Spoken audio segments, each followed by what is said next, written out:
welcome to our edition today of DCPS Director's Chair. My name is Tony Sparks. I'm the Director of Instructional Technology for the district and also Fine and Performing Arts Coordinator.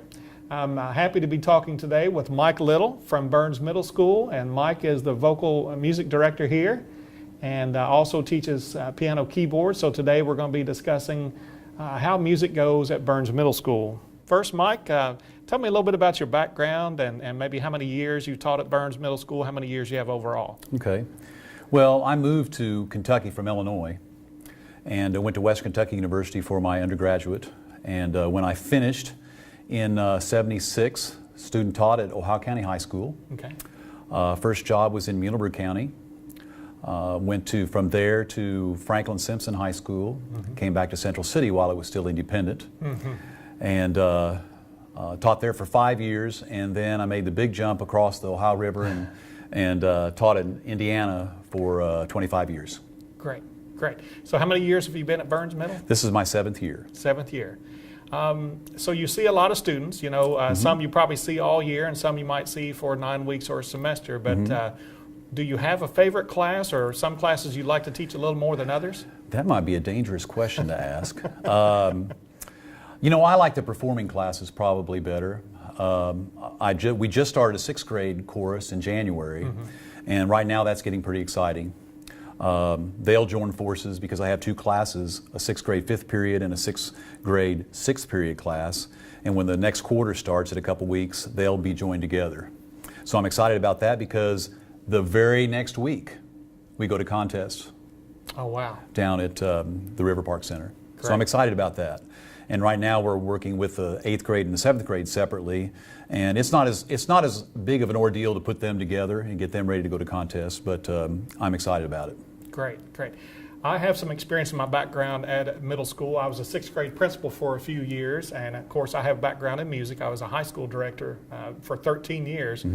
But today, as I visited your class and a few other times, I really get enjoyment out of seeing kids play and sing challenging music. And today especially there was a piece that seemed really rhythmically challenging. So tell me a little bit about maybe some of the songs that are styles of songs that kids like and maybe some challenges with that might go along with that. Well, I think any year that the hardest thing to do is pick contest music that they, number one, it is a challenge for them, yet they can enjoy after they get into it, and it's something that the judges will, you know how that goes. Yes. That the judges will appreciate as well. So we're singing a Latin tune, Miserere Mei, and then we're singing Gonna Rise Up Singing, which is a spiritual. And the kids seem to really enjoy those 2 pieces. But if I did those all year, you know what I'm saying? Yes. It would just be a little bit tedious. So in about December, we start putting away the Christmas music after the Christmas concert's over with. We put the Christmas music away, and we take some time to go to the index from Hal Leonard, etc., to just look at some songs that are more popular to their ears. Yes. And a lot of the times, the popular songs that they have, I've never heard of them. So we try to select something that they like to sing too. Yeah, and that gives them a little more of a purpose. Sure, and so many popular songs, of course, have a lot of syncopation. Oh, definitely. But that, you know, they like that if they can move just a little bit while they're doing it. You know, I don't mean choreography, but if they don't have to sit there and be as strict as they are when they're for contest music. So. Yes. So I've also noticed that you have a good number of boys in some of your groups. Today I noticed, I think there were 6 or 7 boys in the group and maybe 35 or 40 girls, a little hard to tell. But it's always been a challenge for middle school students, or middle school choirs and middle school directors to recruit boys. It is. How have you dealt with that in the past? More than anything, it's by word of mouth.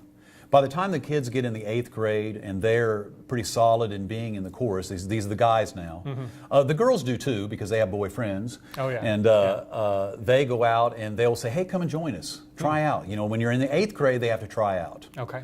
And so I hear a lot of guys' voices, and a lot of them, most of them, at least this past year, have been very positive to make it to that level, and we have had some success. There are 6 boys in the 8th grade. There are 12 in the 7th grade. Excellent. But they will have to try out to be in the 8th grade. Well, and I'm sure they'll and be they ready. have friends too, and I hope they'll make some over the summer. Yes, pulling friends in is really an advantage that we can capitalize on, I think, most of the time. If they're not so vocally challenged. Yes, yes. So what do you do if you find out that you have some kids that they want to join choir, say 6th grade or 7th grade, but you can tell they really lack confidence? How do you kind of approach that? Well, I think that's important in the first stages when you introduce yourself to the course. I'm having to go through that now with the 6th grade. So I try to pick music that I go the opposite direction. We sing some fun things first, some tunes that they like or that they know real well. The Star Spangled Banner. I not only feel like they should sing it, but it's easy for them to learn how to sing. Okay, I think they should know the patriotic hymns. So we do the Star Spangled Banner, and we do America, My Country 'Tis of Thee. And those are the first 2 songs we start with. Well, they've been singing those ever since they were in elementary school. So the confidence level should be there somewhat. It does, and it grows rapidly. So when you start putting in the contest music, they're a little more apt to dig in and work harder. So, and I think that's what we're experiencing right now. I think they're doing a really good job. Oh, that's good to hear. So you mentioned that you have quite a few years of experience in teaching. Have you seen changes over the years where students might be still or maybe more reluctant to perform, especially middle school age? Are students still reluctant to perform in public, or has that changed much over the last 20 years? As far as performing in public, it depends on their background. A lot of these kids who get involved in drama and those arts at the high school level, then some of their inhibition is torn away by standing in front of a crowd and being a part of a musical or a play.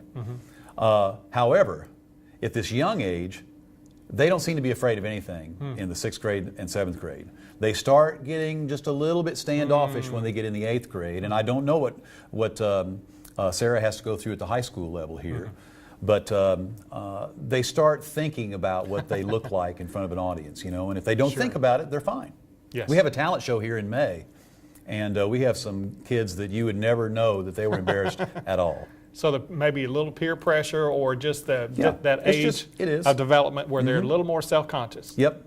And it happens more to the boys than it does the girls. Yes, for sure. And I'm sure that's what makes it difficult to get the boys to come into chorus. Well, yes, definitely. And I'm sure there are some exceptions. So over the years, do you have a couple of students that maybe have had further work in their music endeavors, maybe made a career out of it? Over the years that you've been teaching, can you think of a couple of success stories?